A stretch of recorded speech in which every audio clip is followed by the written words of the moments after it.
and to sit with us. So what she started doing is she started running. When the buckets were empty, she started running to get the water. Then she had to walk back with the water so she could sit with us and read books. She would actually come. She can't read, but she would look at the pictures. So she really is very special. I really thought she was just so cute. That's one of the boys. They would play dominoes all day long because they had nothing else to do. So when I came with the books, they at least started doing something different than just playing dominoes all day long.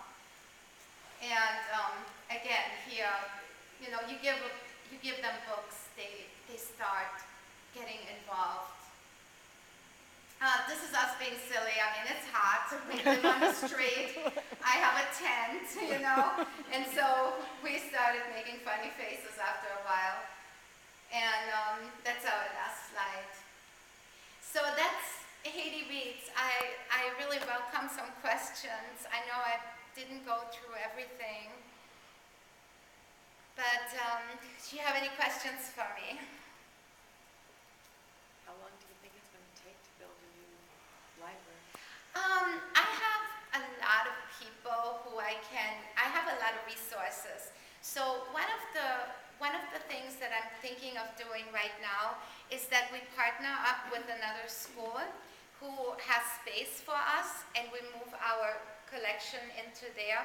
There is a Norwegian organization called Project Haiti, and they're pretty well known in Haiti, and I talk with them a lot, so I'm thinking maybe to move our collection to their property. They have property, and then go from that and starting to build our own. We have enough people in the community that will help us with that. It's just the funding, you know. If the funding isn't there, we can't do anything. We're just pretty much stuck right now. We'll have to rent from other schools. One of the things that we're doing right now, just to not lose the program, is that we go to different schools. This is what we're going to start again in September. We had started it a little bit, but then there are too many people in tents. There are too many people who are too many schools that are still closed. But our program right now is we have a person going to schools, and we're trying to get these schools set up so we can visit them once a week for about an hour or two, and have that person do it in the community so they don't have to drive anywhere, so they can get 5 neighborhood schools and go to those schools, bring the program there, work with the kids, and then do that on a continuous basis. And we have to pay those people though to do that. The pay is probably around $100 a month. It's not. It sounds like that's not a lot of money, but for Haiti standards, that's a pretty good salary for the work that they would be doing. Yeah. I wanted to ask how you get your funding, because you have to pay people and...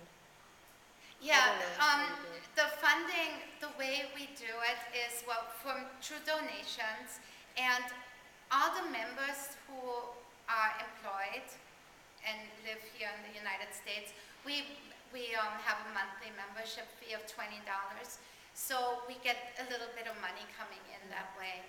And we paid the rent already for the library building where the books are stored right now. So we still have that for another year, so we're okay with that. But we will need to have that in the future, yeah. The funding is always the big problem.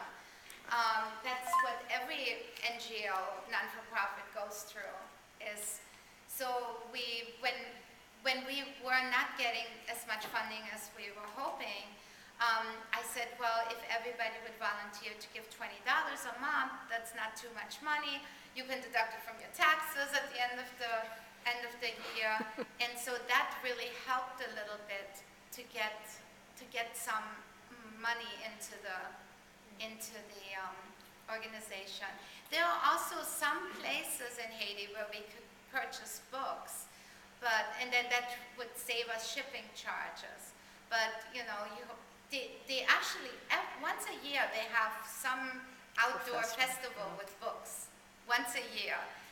We just have to catch, last year when they had it, we didn't have money to buy books, but we're hoping that the next time when we have a building standing. And we do want to have a large enough space where we have a children's area, an adult area, and we need to have classrooms, because the classes, if we have English classes and computer classes for the community, we can actually charge people for those. And that will pay the salary of the teacher who works teaching those classes. And they will recruit people too. I know that those programs work because that school that's in trouble that we had to mentor, I looked at their finances and I saw that that's one way of bringing in money for the school. So- Another question. oh, sorry. Do you teach, and the materials you provide are just in Creole? Are there French or English? Right now we have mostly French and English, and we have very few Creole books. But what we're doing is, because I'm a high school teacher and we have this really, really good art department in our school, I had recruited some kids to actually draw some illustrated book. So we're trying to actually publish, Haiti Reads is trying to do book publishing in Haitian Creole. It's very hard to find books that are appropriate, because what they do is they just translate books, and that doesn't always work. Yeah. There's actually, just to add to that, on the registry, there's a couple books that have been written in Haitian Creole, and they're written by